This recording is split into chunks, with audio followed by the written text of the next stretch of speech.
ও দুনিয়ার ইমানদার, দুনিয়া জমিনে যদি তুমি পাথরের দিয়ে একটা ঘর বানাও, পাথরের ভিতরে ঢুকে যদি গুনাহ করো, তাহলে দুনিয়ার কোনো মানুষ দেখবে না, দুনিয়ার কোনো মাখলুকাত দেখবে না, কিন্তু আল্লাহ পাকের কুদরতি নজর ওইখানে চলে যায়। কথা বলেন ঠিক কি না? আল্লাহর কুদরতি নজরে ফাঁকি দেওয়া কারো পক্ষে সম্ভব নয়। আল্লাহ পাক রব্বুল আলামিনের কুদরতি নজরে ফাঁকি দেওয়া যায় না রে মুমিন।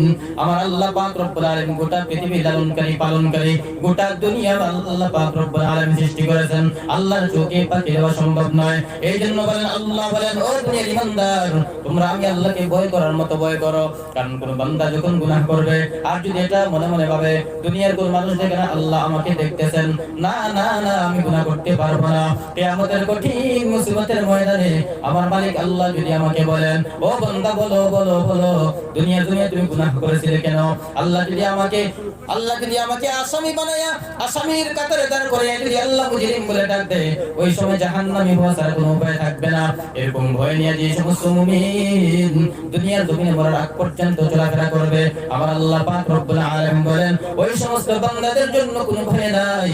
আমি আল্লাহ পাক রব্বুল আলামিন ওই সমস্ত বান্দাদেরকে বিনা হিসাবে জান্নাত দান করব। জুড়ে বলেন সুবহানাল্লাহ, আর জুড়ে বলেন সুবহানাল্লাহ। আল্লাহ পাক রব্বুল আলামিন বলেন, হাক্কা তুকাতিহি, ভয় করার মতো ভয় করো।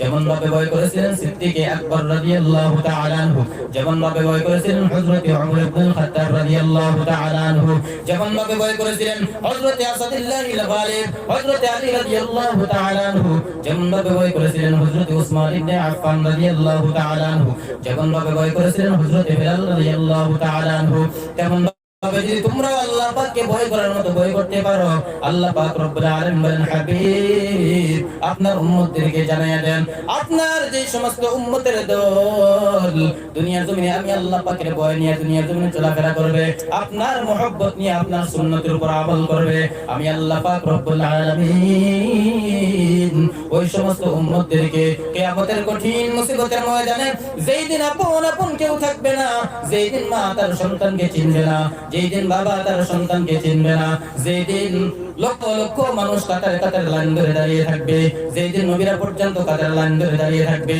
যেই দিন সমস্ত মানুষেরা ইয়া নফসি বলে কান্না করতে থাকবে, আমার কি হবে বলে কান্না করবে, ওই দিন আমি আল্লাহ ওই সমস্ত বান্দাদের হাতে ডান হাতে তার আমলনামা দান করব। জুড়ে বলেন সুবহানাল্লাহ।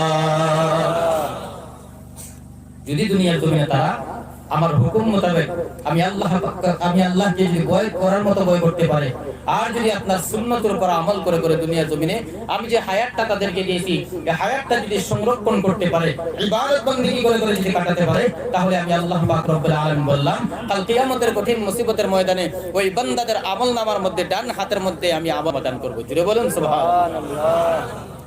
মুসলমান বাবাজিরা ভাইরা, আপনার একটা প্রশ্নের জবাব দিবেন, এখানে কতগুলো মানুষ প্যান্ডেলের মধ্যে বসা, এতজন মানুষের সামনে যদি কোনো মানুষ আমাকে বলে এই বাটপার, তাহলে বলেন আমি সম্মানিত হব নাকি অসম্মানিত হব?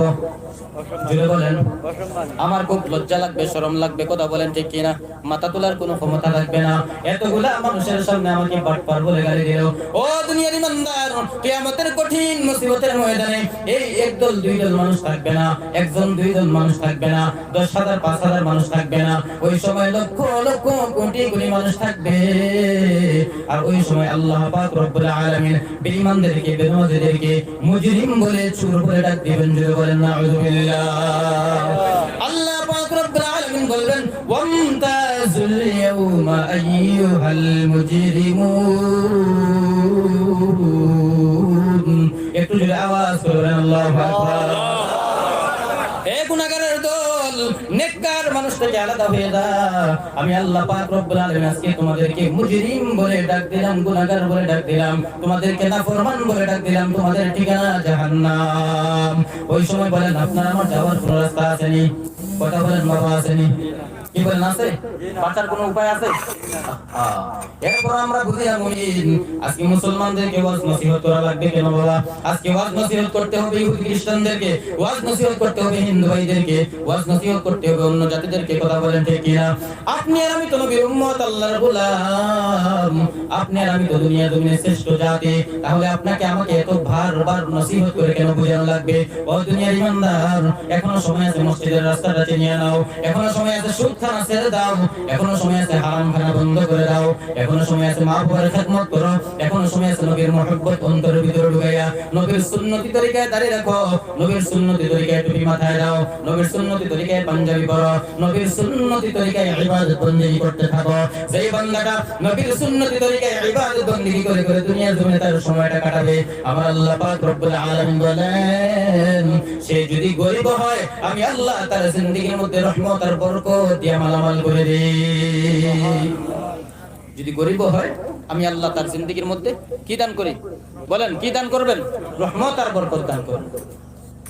কিন্তু আজকে তো আমরা বুঝি না, আজকে শুধু আমাদের শুধু দুনিয়ার মহব্বত, দুনিয়ার লোভ, দুনিয়ার বন্ধু হয়ে গেছি, দুনিয়ার গোলাম হয়ে গেছি, আখিরাতের গোলাম হতে পারি নাই, আল্লাহর গোলাম হতে পারি নাই। দুনিয়ার ফিকির করি, আখিরাতের ফিকির করি না। আমরা দুনিয়ার ফিকির করি, কবরের ফিকির করি না। দুনিয়ার ফিকির করি, জীবিত থাকার ফিকির করি, কিন্তু অন্ধকার কবরে যে চলে যাব, মৃত্যুবরণ করে কখন জানি মৃত্যুর ডাক চলে আসে, কখন জানি সাদা 3 টুকরা কাপড়ের ভিতরে প্যাকেটিং হয়ে এই দুনিয়ার বাড়ি গাড়ি অট্টালিকা অহমিকা সমস্ত দৌলত সবকিছু ছেড়ে দিয়ে আপনাকে আমাকে বাসতলায় গাছতলায় মাটির ঘর, অন্ধকার কবর, পোকামাকড়ের ঘর, সাপ বিচ্ছুর ঘর, এই ঘরে চিরস্থায়ী থাকতে হবে। এই কথা মুমিন মুসলমানরা ভুলে গেছে। কথা বলেন ঠিক কি না? আতিনা ফি দারে দুনিয়া না হাসান, আতিনা ফি দারে উকবানা হাসান।